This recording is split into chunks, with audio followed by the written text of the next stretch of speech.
I was 18 years old when I got the phone call. For all of my high school career, I've been obsessive about school. I lived and breathed for education, believing it was the one key to start the life that I wanted. It was unhealthy the way I was constantly trying to do better, trying to do more. You could always hear me at school protests, walkouts, even in the school newspaper. I was a student who wouldn't be silenced, and my journey began by ignoring myself. I didn't listen to my body when it begged me to slow down. I didn't hear my body when it said I was sick for over a year. In February this year, I was diagnosed with stage 4 classical Hodgkin's lymphoma, a rare blood cancer. Diagnosis prompted a powerful word: survivor. To be a survivor is simple. One must remain alive in an event where others have died. Unlike other survivable events, cancer is strange in the way that once you're diagnosed, cancer never really leaves your life. Knowing this redefines survivor, making the word not just about beating cancer, but something more. It's not just about finishing treatment. It is about learning to deal with the repercussions of facing your own mortality. It's not just about losing your long, beautiful hair, but understanding why it meant so much to you in the first place. It is not just about the toxic malignancies that now rest in your lungs. It's about forcing yourself to be stronger than death, because there is no other option. When I was first diagnosed, things changed around me. It is one of the most dehumanizing things to give up my body to doctors and to poison that will hopefully save me. It was harder on the surgery table when I felt everything happening to me. The scalpel that opened my chest and the stitches that closed me back up. All the while I was too silenced on medicine to scream out in pain, to tell them that whatever lidocaine they gave me wasn't working. I feel this is my most literal example of what it felt like to lose my voice in sickness. I felt the pain and wanted to scream out. Even when it felt like I was yelling at the top of my lungs for help, no one could hear me. And if they had, there was nothing to be done until it was over. Months ago, I was high off the idea that I could finally vote. An unjust world was simply one vote away to make a change that inspired a future worth living in. Then suddenly, I couldn't even ask for help when the surgery went wrong. I was ignored when I begged for another way to preserve my fertility, apparently too young to comprehend the choices that impacted my body. I felt no matter how much I explained my sorrow and loss to the people around me, no one could quite understand the journey I have faced. This was one of my first lessons with cancer. People will try to hear you when you ask for help, but this doesn't mean they will understand or be able to. My disease revealed a type of anger in me that I'd never felt before, one that made me bitter towards my loved ones and the world itself. This anger came in a voice unknown to me. It didn't feel like my own. I once heard someone say that cancer is just as hard on the loved ones as it is for the survivor. I always felt that this was such an insensitive quote. Here I was being poisoned every week, opening my flesh under scalpels and needles, placing plastic and metallic devices into my chest. I was the one facing death at my door.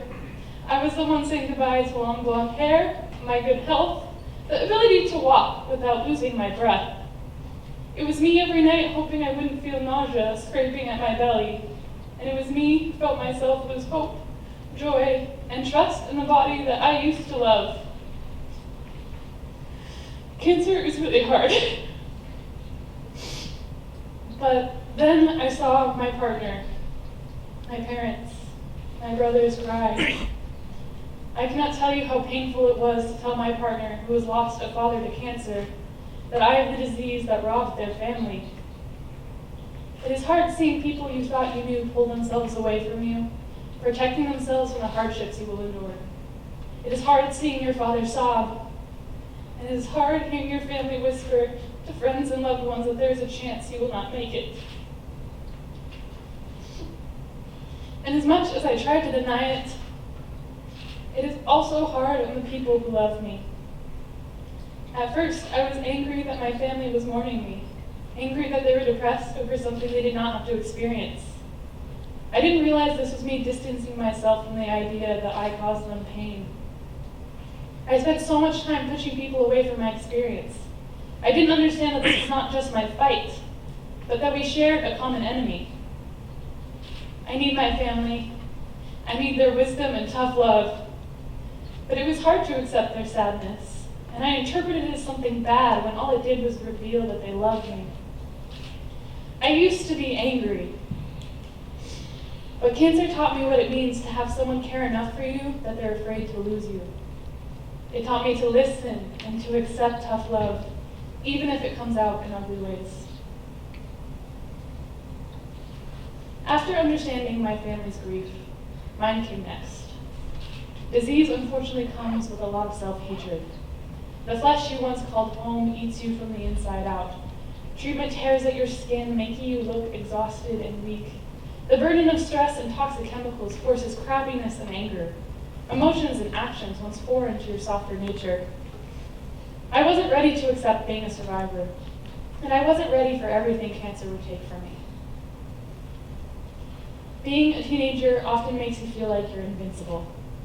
It feels like there's every opportunity waiting for you, and the world is ready to snatch you up into its hands. Realizing that I was not an invincible person was surprisingly a shocking lesson to learn.